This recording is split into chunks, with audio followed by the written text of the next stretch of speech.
একদিন টুনি বাজার থেকে 4টে মুরগি কিনে নিয়ে আসে এবং সে 4টে মুরগি কিনে নিয়ে এসে তার বাড়ির খামারের মধ্যে রেখে দেয় এবং সে বাড়ি ফিরে যায়। সে সকালে ডিম নিতে এসে দেখে 4টে মুরগির মধ্যে 3টে মুরগি ডিম পেড়েছে, কিন্তু একটা মুরগি ডিম পাড়েনি। সে কী করবে কিছুই বুঝতে পারে না, তাই সে 3টে ডিম নিয়ে বাড়ি ফিরে যায়। সে তারপরের দিন আবার ডিম নিতে এসে দেখে একটাও মুরগি ডিম পাড়েনি। সে কী হচ্ছে কিছুই বুঝতে পারে না। সে খুবই চিন্তিত হয়ে পড়ে এবং সে খালি হাতেই বাড়ি ফিরে যায়। একদিন রাত্রিবেলায় টুনি ঘুমাচ্ছিল, কিন্তু হঠাৎ বাইরে থেকে কিসের যেন আওয়াজ হয়। সে কিছু বুঝতে পারে না, সেই আওয়াজে তার ঘুম ভেঙে যায়। সে বাইরে যায় দেখার জন্য কিসের আওয়াজ হচ্ছে।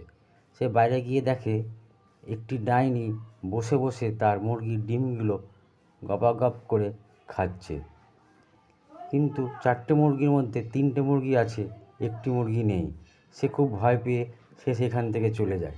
সে সেখান থেকে গিয়ে একটি তান্ত্রিক বাবার কাছে এসে পৌঁছায় এবং তান্ত্রিক বাবাকে সব কিছু খুলে বলে এবং তান্ত্রিক বাবা তাকে এই বলে আশ্বস্ত করে যে সে আছে এবং সে সব সমস্যার তার সমাধান করে দেবে এবং সে তাকে তার সাথে সেই ডাইনির কাছে নিয়ে যেতে বলে। সে আর তান্ত্রিক বাবা সেই ডাইনির কাছে যায়। সেই তান্ত্রিক বাবা ডাইনির মুরগির কাছে গিয়ে বলে, এই মুরগিদের মধ্যেই একটি মুরগি ডাইনি মুরগি, যা তোর ডিম খাচ্ছে। এই বলে ডাইনিটি সেখানে উপস্থিত হয় এবং বলে, আমি টুনি ডিম খেতে খুব ভালোবাসি, সেই জন্য টুনি যেদিনকে মুরগি নিয়ে বাজার থেকে ফিরছিল সেদিনকে আমি মুরগির ভিতরে ঢুকে পড়ি, এই জন্য আমি ওর ডিমগুলো খাচ্ছিলাম। তখন তান্ত্রিক বাবা বলে, তুই কিছুতেই এখানে থাকতে পারবি না, তুই এখান থেকে চলে যা, না তো আমি তোকে আমার মন্ত্র বলের সাহায্যে তোকে ভস্ম করে দেব।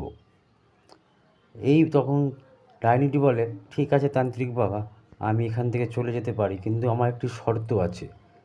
বন্ধুদেরকে বলো, যারা ভিডিওটি দেখছে তারা ভিডিওটি লাইক করবে এবং চ্যানেলটিকে অবশ্যই সাবস্ক্রাইব করবে।